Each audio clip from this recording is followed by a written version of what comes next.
In this clip, we're about to witness Carla Sands, a known supporter of Donald Trump, as she disintegrates under pressure and tells a string of lies during an interview when pressed and asked certain questions. It's a classic case of unraveling when faced with tough questions. We'll watch the video all the way through, and I'll share my thoughts as we proceed. Let's talk about all of that and more with Ambassador Carla Sands, former member of Donald Trump's Economic Advisory Council, former US Ambassador to Denmark, to Greenland and to the Faroe Islands. Ambassador, very good afternoon to you. Thank you for coming on. Let's start, shall we, with those reports that the President Trump had to be quite strongly talked out of firing Jerome Powell, the chair of the Federal Reserve. Why on earth would he want to fire Mr. Powell, and do you think he should do? Well, I think that President Trump is looking at our debt payments and the fact that we're accumulating debt every quarter. We're borrowing, I think it's every 100 days, about $1 trillion more. It's on an unsustainable trajectory. The American people on both sides of the aisle are very wary of this. They want the debt handled and they want less government spending. So if we look at what he's trying to do, he's trying to lower the interest rates so that our debt payments are lower, because it's accumulating so fast because of the high rate that the Fed has set. If you look at what UK has done, or the European Central Bank, they've been lowering their rates. So the debt is lower in anything you service in abroad, UK or the European Central Bank. He's asking for some relief so that the American people can afford to buy a house, because right now, because of the debt rate that Jerome Powell has set, mortgage rates are at, I think it's a 30-year high. It may be longer. So he's apparently written a letter sacking Mr. Powell. He's been waving it around to all sorts of Republican politicians. It sounds like, Ambassador, you think he would be justified in sending that letter? Well, so what I think is that Jerome Powell should lower the interest rates, like our friends and cousins across the pond have done. And then people will be able to afford to buy a house again, to get a mortgage, to buy a car on credit, and to service our debt. That interest rates would come down if inflation came down. Inflation since President Trump took office had gone up. The inflation is almost nothing. It's just several. It's not if you've seen your groceries go up under a president. No, they've gone down. Inflation has gone up. Prices have gone down. Like eggs are much cheaper. Maybe, I don't know, more than a couple of dollars cheaper a dozen. Eggs might be, Ambassador, but the cost of living across the board, inflation, CPI, is up under President Trump despite his promises to bring it down. Just a tiny bit, but remember, this is still Joe Biden's economy we're living in. President Trump has not even been in office for 6 months, so he's working to implement his policies. Gas prices have come down since he's been elected. People are feeling wealthier. The least educated people with the lowest income, their incomes are actually raising higher, faster than any other groups, faster than inflation. So they're finding some relief early on. But this is going to take time. And as a matter of fact, I think he's justified in asking for the interest rates to come down. Let's not forget, Jerome Powell has been so political that he was lowering the interest rates whenever Joe Biden had an election or there was a Democrat election opportunity in the midterms or the presidential. He can't. When you watch the opening part, the pattern is evident almost immediately. Carla Sands isn't there to handle tough inquiries, she's there to spin the narrative. The interviewer is highlighting real economic metrics, and what is her response? She shifts to prepared talking points. Eggs are cheaper? That's her line of defense? She cherry-picks one item from the grocery list while overlooking the broader consumer price index data, which demonstrates that inflation has risen since Trump became president. And the excuse that it's still Biden's economy?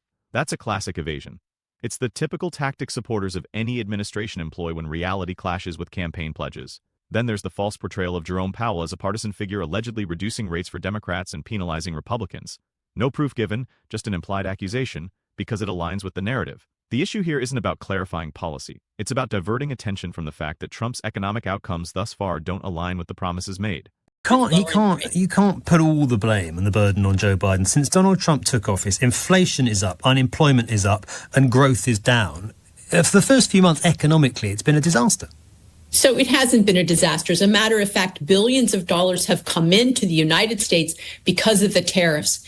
This year, we'll have paid by American companies. $100 billion. That's not true. It's mostly paid by the foreigners. No, it's very little inflation in the U.S. It's just a little over 2% right now. It's not true. Of course, so tariffs on imports are paid by U.S. companies. Generally not. Generally, it's the foreign country, and that's why he's putting tariffs in place. Why do you think that he's been so upset about the tariff barriers and non-tariff barriers that have been excluding American goods and punishing American exporters going to places like the UK and the EU? For instance, the US, we charged 2.5% historically on European cars. They charged us 10%. And then there was the big VAT tax, the 20% on top of that, where every state in the US has a much lower state, sales tax, much lower. So I think that what you'll see is our economy, like look at the stock market. It's not the economy, but it's a good sign of business confidence and investor confidence. But what President Trump is focused on is Main Street, that the working people get some relief. And you will see that within this calendar year. Let me ask you about some of the other promises that he made. Ending the war in Ukraine on day one. How's that going? It's tougher. He didn't say, so he maybe said day one once or twice. Mostly he said that's going to be a harder. He said it dozens of times, Ambassador. Come on, he said it dozens of times. We will end the war on day one. Okay. I am, because I've got to correct you on that. We will end the war on day one. Let me just correct the record. He also said that this was going to be a harder war to win than the Israel-Hamas war. So he did say it was going to be a harder war to end than that war. He still promised to end it on day one, though, didn't he? And he hasn't. Regarding Hamas. So he's working on ending this. I will just say this. President Trump was the only world leader that picked up the phone and tried to get to a peace deal. President Biden and the top European were not working the promise wasn't, I will pick up the phone and try. The promise was, I will end the war on day one. He is working on... But that's not the promise. You accept it's a broken promise. It's a broken promise. It's not a broken promise. How is it not a broken promise? He said, I will end the war on day one. And we're now on day, what are we on, 100 and something? No, I thought you were the host. I didn't know this was a debate. I'm sorry. It's a conversation. But as a matter of fact, President Trump is working to end this war. Yes. His team is working tirelessly to end this war. And what has happened, they thought that they had a ceasefire deal in place. Vladimir Putin, he retreated over and over. We saw Zelensky. He has incentives to enrich himself from this war. But these are excuses. There's not a great trade on either side. A promise was made. A promise wasn't kept. Let's return to the economy. Donald Trump, we will strike 90 deals in 90 days. Trade deals, this is. How many has he struck? Well, he's doing great trade deals. He's done one with the UK, thankfully, that we're very thrilled about that. India's soon to come. Indonesia's completed. EU is tough. I mean, the EU, we have former Prime Minister of Denmark, Lars Løkke Rasmussen, who's working on the trade deals, saying, well, we need to punish the U.S. That's not a way to get to a good trade deal, to say we're going to be punitive. He signed 2 deals. He said he would sign 90 in 90 days. We're well past 90 days. He's done 2. Well, Scott Bessent and his team and the it's another US broken promise. Trade representative, they're working on it very hard. Listen, things take longer than they should. So why did he promise?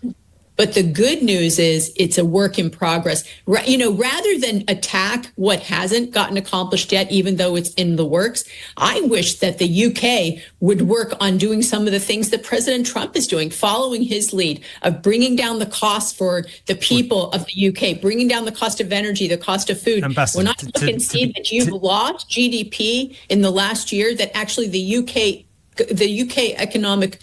economy is shrinking. It's a tragedy and a disaster. We need our allies to be strong, to be prosperous. To be fair, we are one of the 2 countries that has done a trade deal with Donald Trump. Prosperous.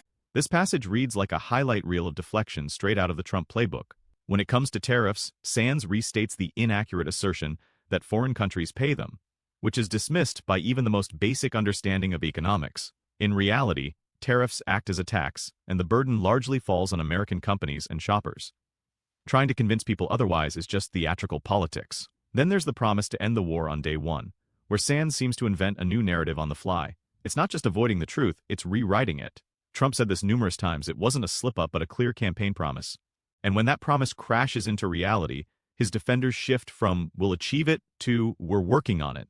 Take the claim of 90 trade deals in 90 days, over 6 months have passed, and there are just 2 deals on the board. If any other politician failed to deliver like this, Sands and her supporters would be crying foul. Instead, we hear things take longer than expected, as if that's a magic eraser for the original vow. It's a recurring pattern. Sell a massive, unrealistic victory, then later claim progress is being made while dodging questions. That's not leadership. That's pure marketing. Let me just ask if we could about one final promise. We will release the Epstein Files, Donald Trump, before the election. Have a listen to this. It's Donald Trump yesterday. I don't understand why the Jeffrey Epstein case would be of interest to anybody. It's pretty boring stuff. It's sordid, but it's boring. And I don't understand why it keeps going. Why won't he release all the files like he promised to? I don't know that it's under his power, and I don't know that it's under Pam Bondi's power. I know she said she had the president of the United States. He doesn't have the power to release some files? I know. I hear it may be actually under the control of attorneys in the court of New York. If that's true, then they should release it. Pam Bondi should release what she should. The American people on both sides of the aisle are very upset that there hasn't been more transparency around this issue. Donald Trump just said no one cares. And was doing. I think some of us do care. He's wrong to say that. He's wrong to dismiss it. I think he's getting bad advice in this case, and I think that there will be more information that comes out. There must be an intelligence community reason that this isn't being released. Okay. Because certainly Pam Bondi said she had the list on her desk. Just on that clip, finally, Ambassador, I think you're telling me he's wrong to dismiss it as boring and say nobody's interested in it. Well, and he may be getting advice that this is something that there may be things that cannot be released to the public. That's what I'm thinking. And I wish he would just tell us if that's so. But is it boring? Is it boring, this issue? Do you find it boring? Well, I think he's energized about hundreds of people. Is that boring? He's energized about rebuilding the economy. He's focused on the big things. This isn't a big thing. The economy, our security. It's not a big thing. Child abuse of hundreds, if not thousands of children isn't a big thing.